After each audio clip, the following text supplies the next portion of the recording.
Knicks fans, just one question. Did you think we would be here? Did you think the Knicks would be gearing up for a first-round playoff game in Midtown Manhattan? It seemed like a dream this past Christmas, but Tom Thibodeau's first-year impact, as well as a complete turnaround from Julius Randle and a strong sophomore year from RJ Barrett, has landed the New York Knicks in the postseason for the first time since 2013. Hello and welcome to the Putback with Ian Begley. Trade up. We are presented as always by 888 Sport. Bet $20 on the Knicks or Nets and get $88 in free bets using promo code SNY88. I'm Chris Williamson alongside SNY NBA insider Ian Begley. And it's tradition on these live streams to have the creator and CEO of Knicks Fan TV, our man CP, want to dive into every angle of this playoff series, including the perspective of the opposition. So join us in a few minutes. Will be Chris Kirschner, who covers the Hawks for The Athletic down in Atlanta. We are live on SNY's Facebook, Twitter, and YouTube pages, and you can get involved in the comment section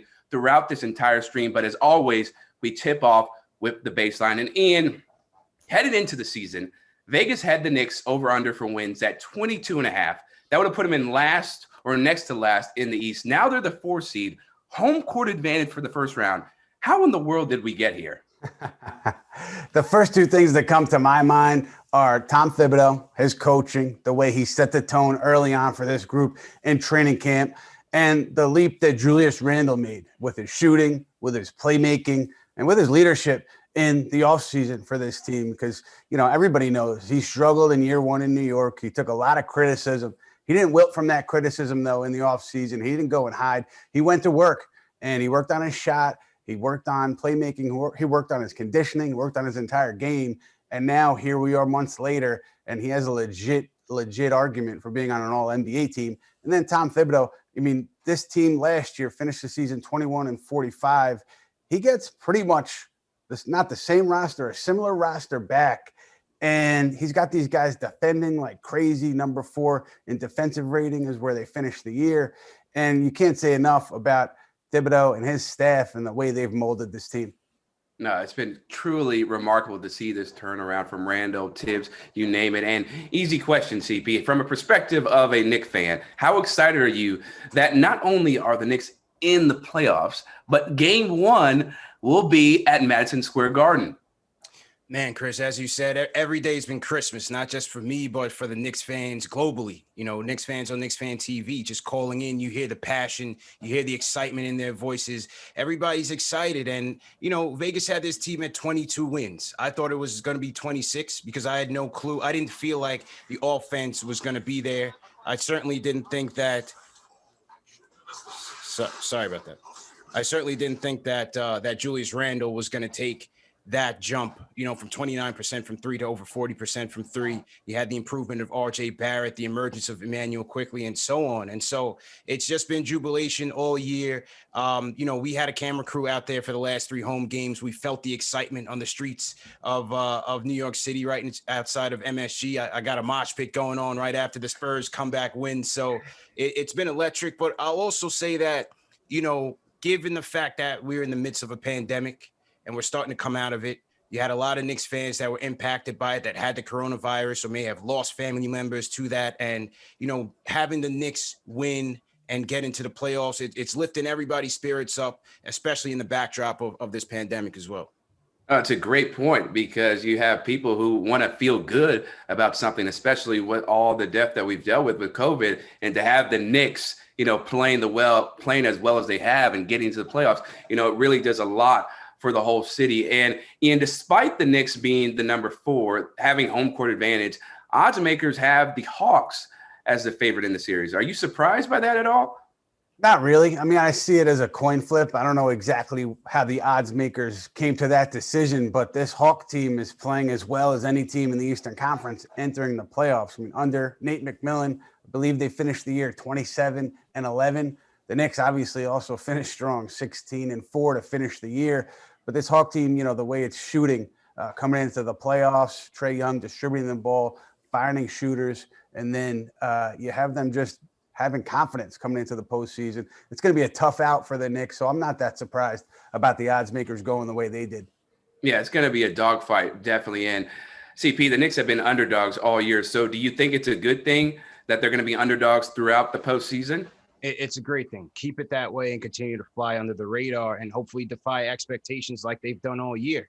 Having the extra home game will certainly help them. But as Ian said, this is a deep, well-balanced Hawks team. They're playing much better under Nate McMillan, 26-11 since he took over for Lloyd Pierce in March. Number 8 in offense. They're getting guys back healthy. Gallinari, Bogdanovich. Obviously, you have to worry about Trey Young and Capella in the pick and roll. And so this is a dangerous team. So I'll take the underdog role and hopefully we pull it out.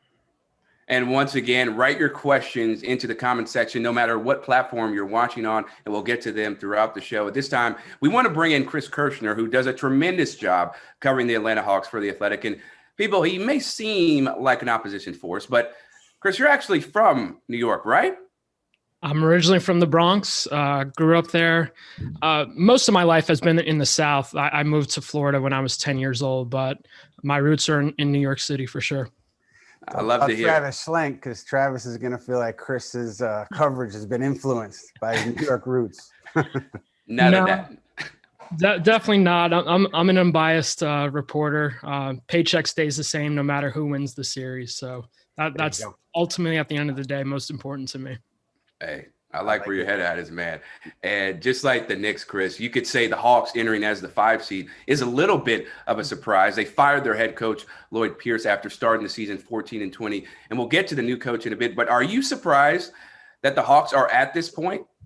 I am. I did not expect them to be the 5 seed in the Eastern Conference. I thought the Hawks would make the playoffs or the play-in tournament and, fight their way in and be the 7th or 8th seed in the East. But being the 5th seed and having the same record as the Knicks, I did not expect that, especially with where this team started. They were 14-20 right before they fired Lloyd Pierce in the middle of the season. The team just looked dead. They were blowing games in the fourth quarter. They just looked like a mess. And McMillan has really turned this team around. The team has just played so well under him. So with that said, it is still a surprise just because of the fact that you have guys like Bogdanovich, who ended up shooting 44% from 3. He was being used in a totally different way under Pierce. Gallinari has found his 3-point shot.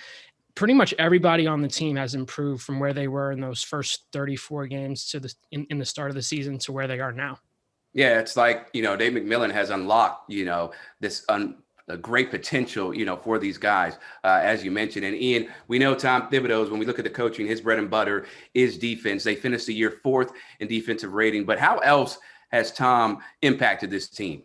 I talked to Mike Woodson over the weekend. He said something that surprised him over the course of the season was Tom Thibodeau's offense and his ability to adapt and to get his guys to buy in on that end of the floor. So, you look at what the Knicks have done offensively, the numbers are not going to blow you away, but they've done enough, obviously, to win games and to end up where they ended up at record-wise. And so offense, I think, is going to be the key for the Knicks this series because Atlanta is going to pay a lot of attention to Julius Randle. We know that. So who is going to be there around Randle to knock down open shots, to create? And, different Knicks have done it all year. But, in a condensed series, it's a little bit different. And it's just going to be interesting to see who can step up there around Randle. Right. And you mentioned Randle and CP. You look at the performances of Randle and RJ Barrett and Rose, and Thibs certainly gets partial credit for them. Are you surprised by the immediate effect he's made on the team? I mean, they've taken such a huge jump on defense. I expected a bit of an improvement, but not this big. I mean, this was the same team that, for the most part, that David Fizdale had. And this is a team that ranked 23rd or 24th in defense under Fizdale and Miller. They're now 4th. They finished 4th in the regular season. Number 1 in opponents' points per game. Number 1 in opponents' field goal percentage, as well as opponents' 3-point percentage. Tibbs wanted to come into this season and emphasize the corner 3.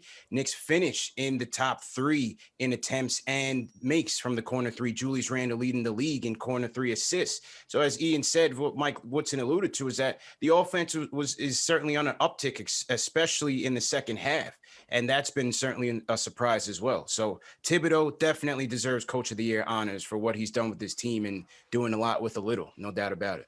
Yeah, if he doesn't get that award, then I don't know what the voters are thinking about. And Chris, as we mentioned, going to the other coach in this series, Nate McMillan took over the Hawks on March 1st on an interim basis. They finished the year with a 27-11 mark. What kind of improvements have you noticed with McMillan at the helm? I think the offense has totally improved, and the defensive intensity has certainly improved. With the offense, they're just running more off-ball sets, and that's one of the main reasons why someone like Bogdanovich has just transformed from where he was at the start of the season to where he is now. You know, before McMillan took over, Lloyd Pierce was mainly using him as a spot-up shooter and not really taking advantage of Bogdanovich's off-ball movement. So I think that's been a really big improvement for the team in general, because you have other shooters like Gallinari, Kevin Huerter, who's going to come off the bench in the series. He's shooting like 38% from three. That's really transformed this team. And then defensively, under Lloyd Pierce, the Hawks were just really, really bad defensively. They were leaking points left and right.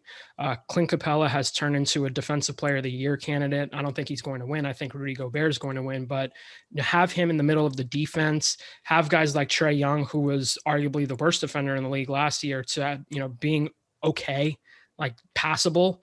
I think that's a really big difference for this team, just because of the fact that it lessens the, amount of pressure on guys like DeAndre Hunter, John Collins, all those guys to pick up the slack. So I think those are probably the two biggest differences under McMillan. Yeah, it just seems like they're walking and playing with a lot more confidence and swagger. I think Trey Young mentioned everybody can be themselves, under McMillan. And before we move on from coaching, make sure to check out SNY.TV after the show for tons of great Knicks features. One of them is a Q&A with Ian and Mike Woodson, who was an assistant coach for much of the year before going back to his alma mater, Indiana. Of course, was a head coach the last time the Knicks were in the playoffs. Definitely worth a look. Let's get to Julius Randle, though, CP. When you look at the players on the floor, there's been no one more impressive this year than Julius Randle. A remarkable regular season, but legends are made in the playoffs. What are your expectations for Randle heading into his first postseason? Can he take that next step?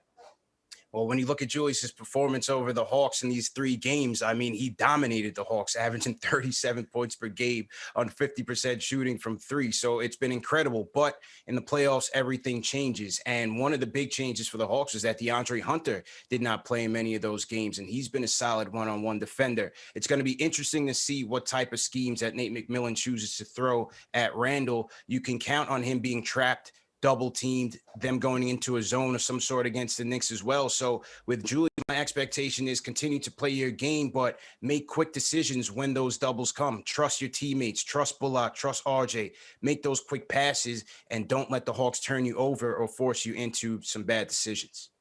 Yeah, and Ian, Randle is the first Knicks player ever to average 20 points, 10 rebounds, and 5 assists in a season. Can you put into context the type of surprising year he's had for New York?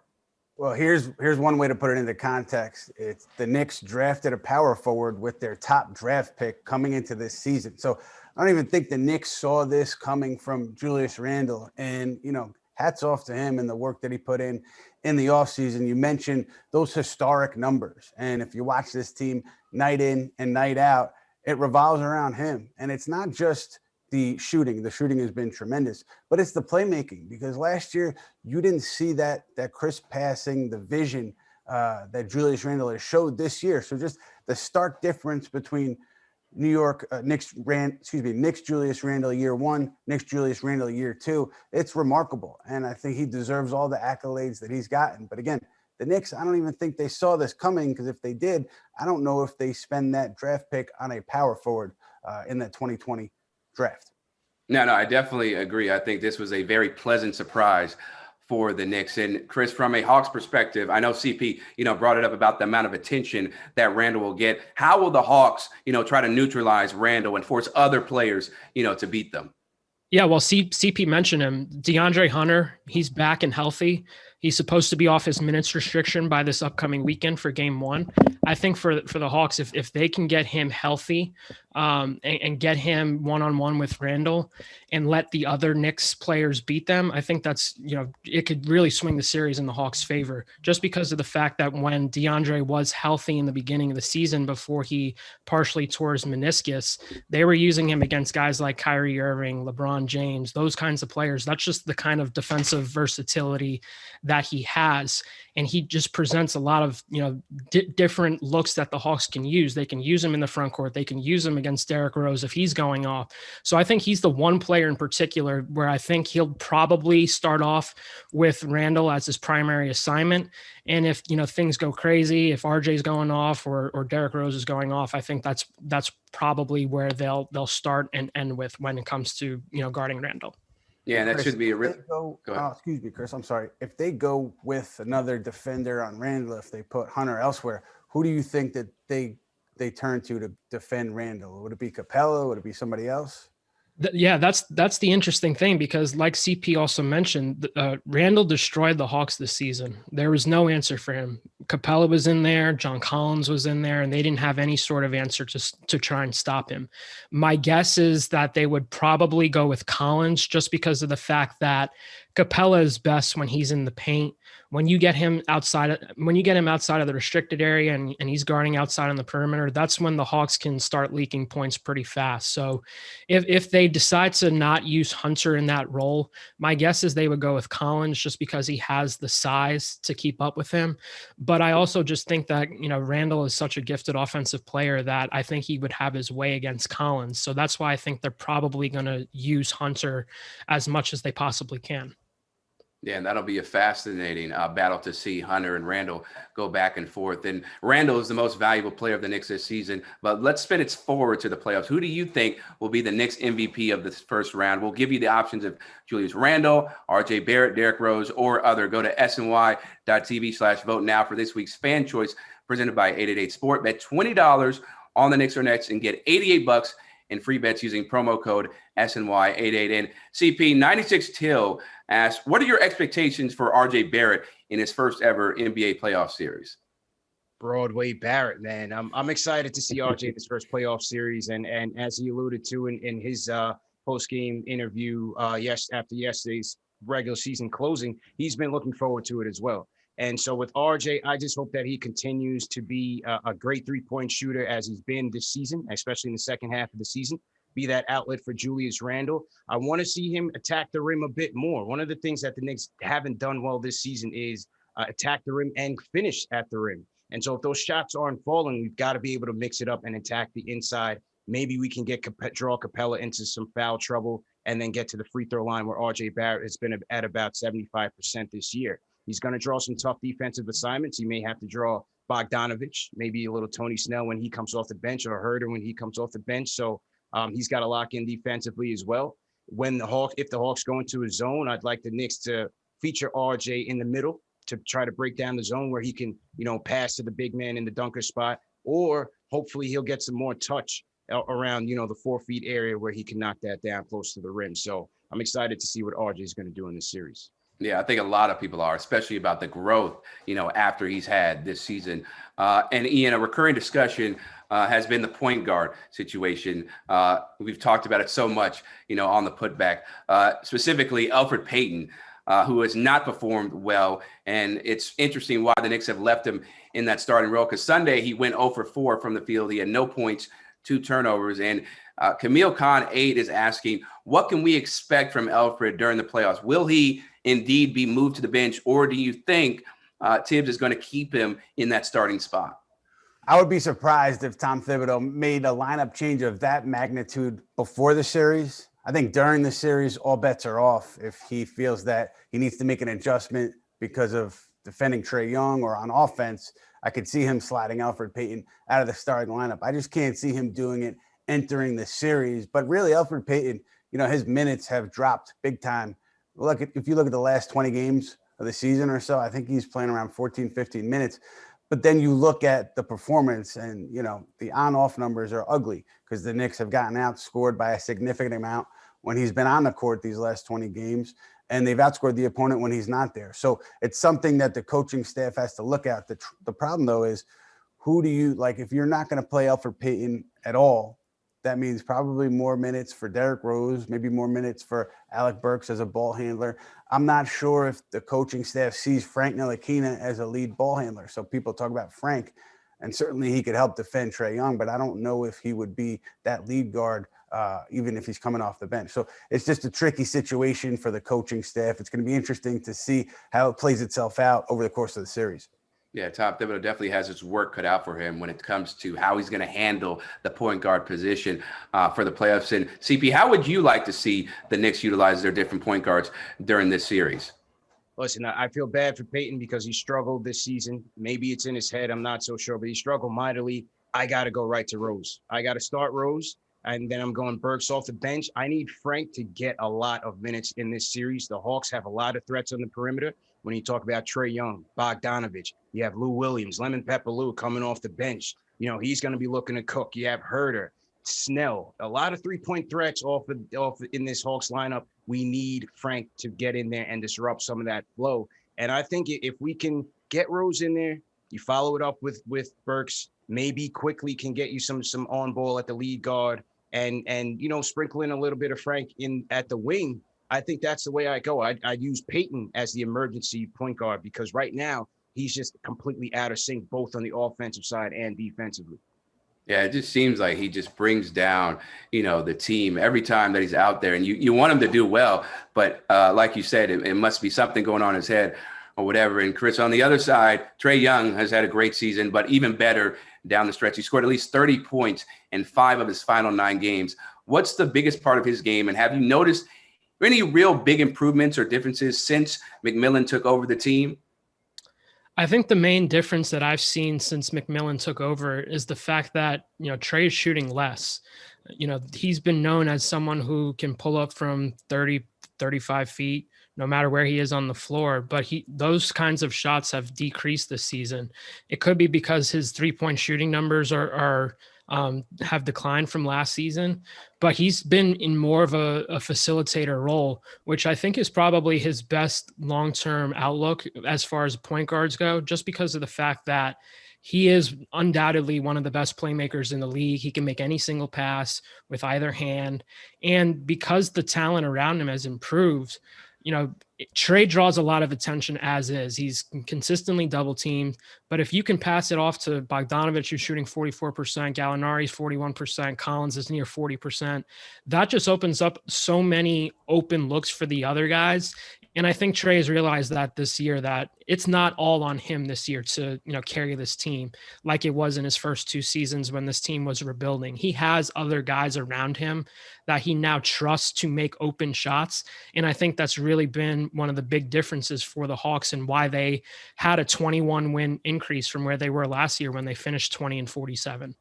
And I think that's really important, the trust factor, because he trusts them, you know, to take and make those shots, you know, as opposed to last year. I don't think the trust was as high. And we'll have tons of coverage throughout the Knicks run in the postseason on SNY.TV, but also on SNY itself. Ian Begley and myself will be bringing the Putback to Geico Sports Night during the postseason, reacting to each game and so much more. So be sure to watch Sports Night every night at 11 p.m. or after Mets postgame. And also, please make sure to send in your comments and questions on whatever platform you are. We'll make sure to try to get to them. And Ian, let's look past this series just a bit. Neil wants to know about an update on Mitchell Robinson and if there's any chance he comes back.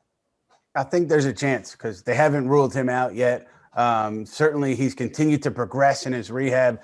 The last thing that we had heard from Tom Thibodeau was that Robinson was working on the court, but he still had several hurdles to clear before he'd be able to practice fully or get full contact. So that's what you're looking for. Next steps is for Mitchell Robinson to either start to scrimmage 3-on-3, practice in full, maybe get 5-on-5 work in there. We're not there yet, but he's getting there. He's making his way there. So you're not going to rule him out because he's making that progress. I don't know if he'd be back, you know, if this thing went 7, if he would be available then. But I would think if he continues to go the way he's going, second round, he might be there for the Knicks.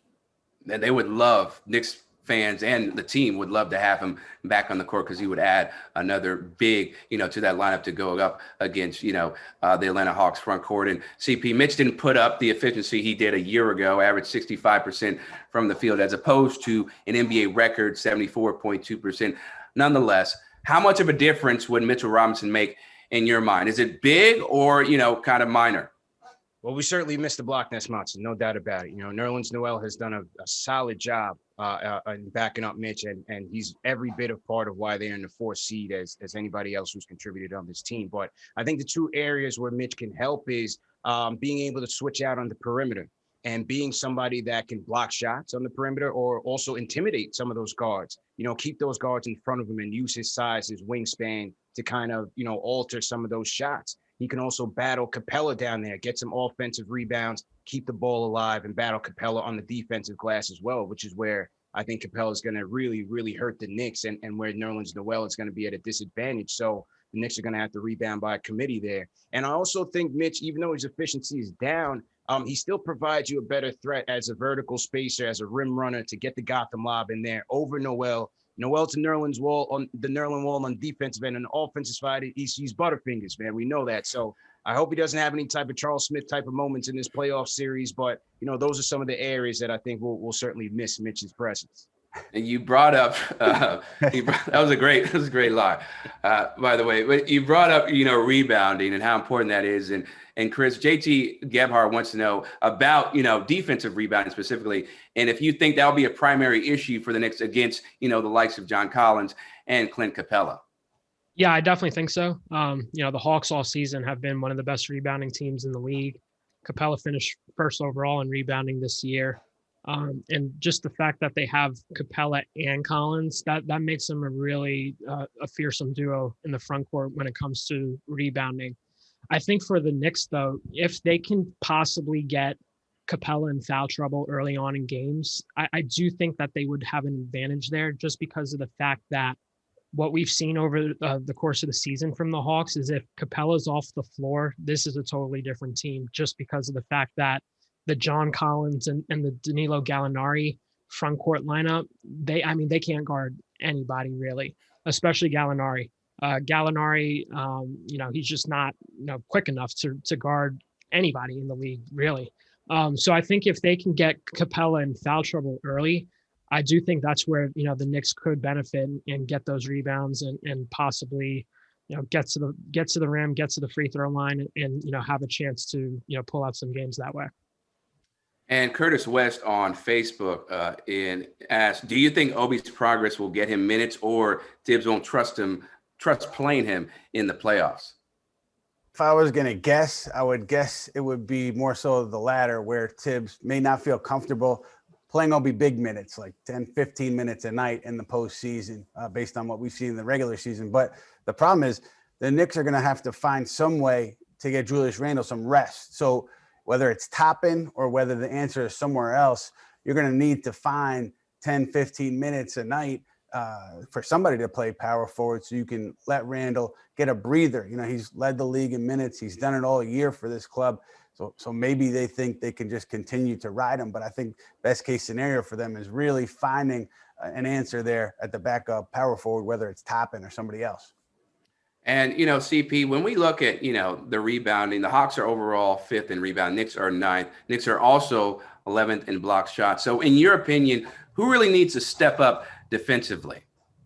I think it's Nerlens. You know, I think it's Nerlens. And how is he going to respond when they put him in the pick and roll with Trey Young? You know, can he still protect the rim? You know, Young's going to be a 3-point threat, but he's also filthy with the floater.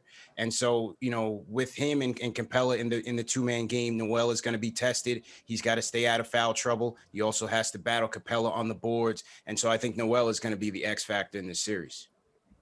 And let's get away from the team perspective first to rile up the fan base. Complete this sentence for me, Chris.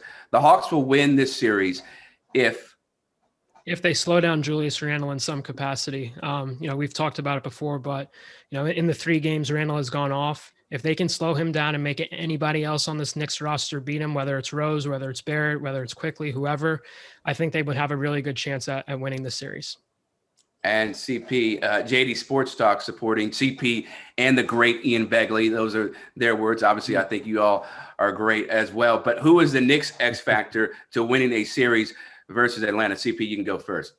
I got to say it's Derrick Rose. as he's been all year. You know, if Julius is going to be there, Derrick Rose has to be that Robin for us, continue to attack the basket, get the offensive ball movement going. You know, that's something that Payton has failed to do all year. And Derrick Rose, as soon as he comes in, everything lifts up. So Derrick Rose, to me, is the X factor, attacking the rim, getting the mid-range shots going as a three-point shooter as well. And so I think it's Derrick Rose.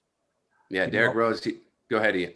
Yeah, I would go Rose too, but I think also Reggie Bullock is going to be big this series because you talk about Bogdan Bogdanovic, how well he shot the ball, especially recently, and he's going to be a big threat for the Hawks. I don't know if Reggie Bullock will end up defending him, but I can see that matchup happening.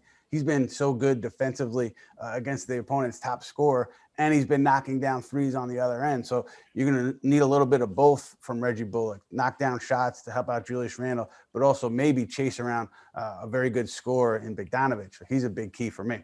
And one thing with Bullock too that's been kind of encouraging the past couple of games is that when the teams are running him off the 3-point line, he's been knocking down some mid ranges, which you haven't really seen last year and earlier this year as well. So it's good to see Bullock increase his shooting volume overall. You know, on the defensive side, he's going to bring it. And so I agree with Ian. He's got a tough job this series as well.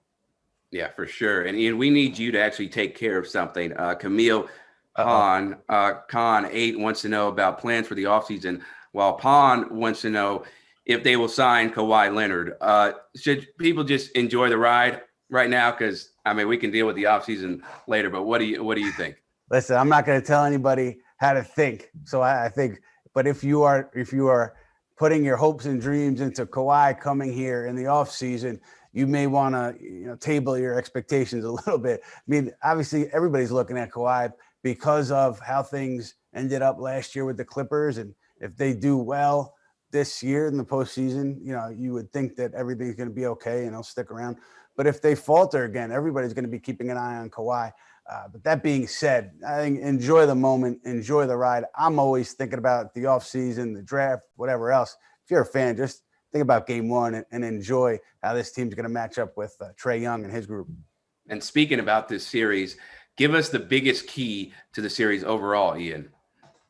I think it's going to come down to secondary scoring around Julius Randle, because I think the Knicks are going to defend every night. They did it all year long. There's no reason to think that they won't defend this Hawks team well enough to win. So I think it's going to come down to who is going to give you that, a B to Julius Randle's A. Who's going to be that supplementary scorer? Is it Derrick Rose? Is it going to be the same player every night? Is it going to be different players? We've seen different players fill that role all year. Who's it going to be over these next 4, 5, 6, 7 games against Atlanta? That to me is a big key. Yeah, I think this series could go the distance because, it's really a toss-up when it comes to, who has the edge in this series. It's going to be exciting, no doubt. And that's going to do it for this edition of the Putback with Ian Begley. Our thanks to Chris Kirschner of The Athletic, kind enough to join us from Atlanta for the Hawks perspective, and CP of Knicks Fan TV. A pleasure as always. We'll be doing live shows throughout the postseason and plenty more coverage on SNY and SNY.TV. For Ian Begley, I'm Chris Williamson. Thanks for watching the Putback. Enjoy game one, and we'll see you soon.